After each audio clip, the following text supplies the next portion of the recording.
El motel de Beaujour es un reportaje escrito por el periodista estadounidense Guy Talese y publicado el 12 de julio del 2016. En el reportaje se cuenta la historia de Gerald Foos, un señor que se catalogaba a sí mismo como un pionero en la investigación sexual.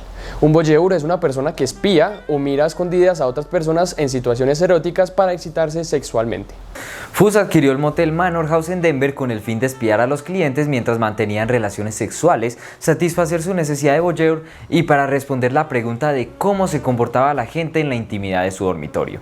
Decidió comprar el Manor House de una sola planta porque poseía un tejado de 2 aguas que se elevaba, lo cual permitía realizar unas aberturas discretas en los techos de las habitaciones con el fin de observar las escenas que ocurrieran a sus pies. Para lograr esto, Foos, junto a su primera esposa Donna, hicieron falsas rejillas de conducto para que Gerard, desde el techo, tuviera visión del cuarto y de la cama de los clientes. Las rejillas daban a un desván al cual él era la única persona con acceso. Tardaron unos cuantos meses en perfeccionar las rejillas y el lugar por el cual observaban. Donna se situaba en la cama y le decía si sí lo podía ver o escuchar desde abajo. Fue un ensayo y error, moviendo los palos de las rejillas hasta que él fuera invisible para los huéspedes. El piso del desván estaba cubierto por una alfombrilla que silenciaba un poco los pasos del voyeur, en el que, a pesar de poder ir de pie, prefería pasar a gatas, lo que causó daños en su espalda años adelante. La historia comienza cuando en 1980 el periodista Guy Talese recibe una carta escrita a mano por Gerald Foos. En la carta, Gerard le dice a Talese que tiene una información que le serviría para uno de los próximos libros que iba a sacar. Le cuenta que realizó esa actividad por alrededor de 15 años. Estos individuos eran de condiciones sociales y profesiones diversas. El hombre de negocios que lleva a su secretaria a un motel a mediodía, algo que generalmente se clasifica como de casquete rápido en el gremio de moteleros. Parejas casadas que viajaban de un estado a otro, ya fuera por negocios o vacaciones. Parejas que no estaban casadas pero vivían juntas. Mujeres que engañaban a su marido y viceversa. Lesbianismo, del que llevé a cabo un estudio personal debido a que cerca del motel se encuentra un hospital del ejército de los Estados Unidos, en el que trabajan numerosas enfermeras y miembros femeninos del ejército. Homosexualidad, que no me interesaba mucho pero que observé para determinar su motivación y procedimiento. Los años 70, sobre todo su parte final, trajeron otra desviación sexual llamada sexo en grupo, que observé con gran interés. Luego de que Guy Talese leyera la carta enviada por el voyeur, la dejó unos días en reserva, sin saber qué hacer con ella, porque decía que le inquietaba que un hombre hubiera violado la confianza e intimidad de sus clientes.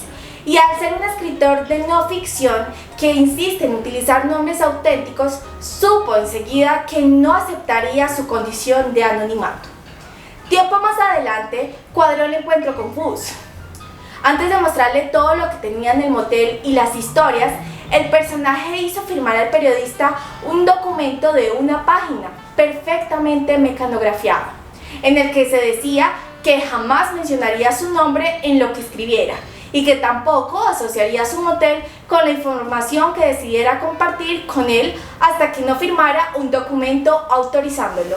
Gerald Foos debía de rondar los 45 años. Era un tipo de piel clara, ojos color avellana, de una estatura quizás de 1,80 m y con algo de sobrepeso.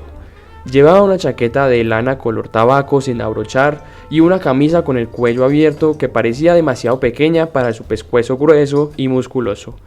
Perfectamente afeitado, poseía una buena mata de pelo oscuro cortado con esmero, con la raya a un lado y detrás de las gruesas monturas de sus gafas de concha.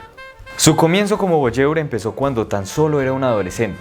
Se escapaba de la casa en la que vivía para observar a su tía Catherine, que vivía en una granja cercana a la de él, mientras que ella se cambiaba en su dormitorio. Catherine tenía por ese entonces alrededor de 30 años.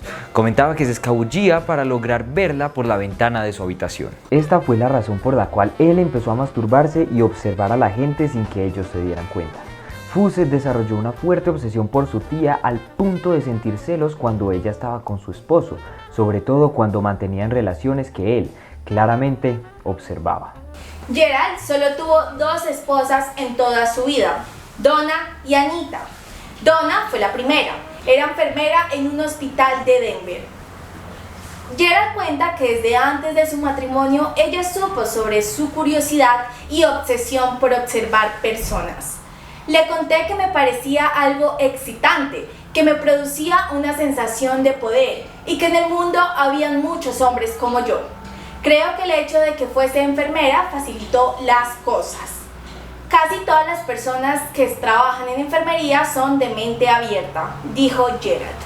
Después de la muerte de Donna en 1985, se encontró con Anita, una pechugona pelirroja como la describen en el libro. Ella es 18 años menor que él. Ambas mujeres aceptaron su condición voyeurística.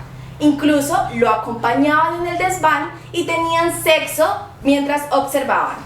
Para que se hagan una idea de cómo está escrito el libro, aquí va un fragmento de un relato. La mujer se quitó la falda y las bragas. Poseía una abundante cantidad de vello en la zona púbica, que era de color rojo claro. La mujer se relajó en la cama junto al sujeto masculino y colocó los dedos en la carne dura y erguida de su pene. Comenzó a tocarlo y acariciarlo cuidadosamente, al parecer sin querer herir su virilidad. Abrió despacio la boca y empezó con una felación. La lengua describía círculos continuos, chupaba el órgano fálico arriba y abajo, llegando hasta el extremo superior del pene y bajando hasta el inferior. Lo chupaba por el lado derecho y luego por el izquierdo, la parte superior, la inferior, la punta y la base. Y cuando acabó de recubrir el pene de saliva, lo engulló totalmente al estilo garganta profunda.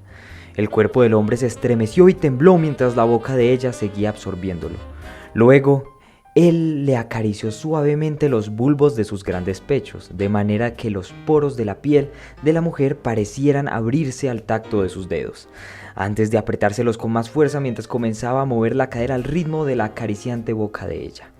El hombre se deslizó hacia abajo y el pene salió de la boca ensalivada y él separó suavemente las piernas mientras la lengua se arrastraba hacia su vagina. Es maravilloso, hazlo, chúpamelo, chúpamelo. Ella movió la cabeza de manera incontrolable de un lado a otro. Sus manos encontraron la cabeza de él y enredó los dedos en su pelo al tiempo que abría más los muslos y los levantaba. Se le marcaban los tendones del cuello mientras ella gritaba. ¡Oh! ¡Oh! Y acto seguido alcanzó un orgasmo entre gemidos. El sujeto masculino de inmediato entró en ella poniéndose encima, y tras una serie de rápidas acometidas ella gritó. Lléname con tu leche, lléname. El hombre accedió y tuvo un tremendo orgasmo antes de derrumbarse encima de ella. Al cabo de unos 5 minutos el hombre sacó el pene de ella y rodó a su lado de la cama. Luego buscó una toalla en el cuarto del baño y se limpió los órganos sexuales. Las fosas nasales del voyeur temblaron cuando les llegó el excitante olor al sexo consumado, pero antes, el sujeto masculino rebuscó en sus ropas hasta encontrar la cajetilla de cigarrillos. Encendió 2 y le pasó uno a ella. La mujer aspiró el humo hacia sus pulmones y suspiró pesadamente, como si dijera, el sexo ha terminado de momento y ahora volvemos a la realidad y tenemos que enfrentarnos a la futilidad de la vida. Una de las historias que más nos impactó fue un incesto que describió Fuss. Consistía en una familia que se hospedó en el motel. Los padres de los jóvenes salían a trabajar y el hijo y la hija se quedaban en la habitación fumando hierba. Una tarde estaban jugando y la conversación se volvió sexual y enseguida el joven comenzó a rodearle los hombros y por la fuerza le puso las manos en los pechos. Le bajó el sujetador y la desnudó. La joven no quería tener relaciones en ese momento, pero a su hermano no le importó. Se puso un condón y comenzó a penetrarla. Ella le decía que le dolía y gritaba, pero a él no le importó y continuó con su acto. Fue una violación. Otra de las historias que nos impactó es la que va a contar Laura a continuación. Esta historia en particular nos generó cierto cosquilleo en el cuerpo y nos hizo juzgar un poco al dueño del Manor House. Se hospedó en el motel de Gerald una pareja heterosexual. El hombre era un dealer que vendía drogas, varias veces desde su habitación. A Gerald no le gustaban las drogas, por lo que un día, mientras ellos no estaban en la habitación, bajó y se deshizo de estas por el inodoro. Cuando regresaron, el jíbaro le echó la culpa a su novia, pues era la única que podía entrar en la habitación.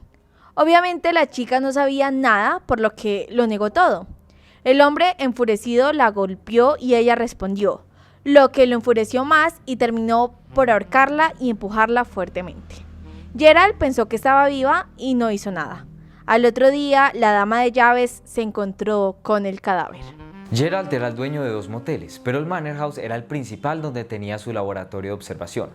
Anita y Gerald vendieron el último motel en 1996 y fue ahí cuando se jubilaron.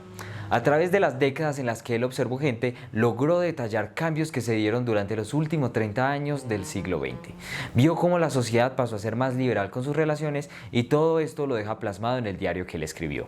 Dentro de los cambios, a través de los años, está la aparición de más parejas interraciales y homosexuales.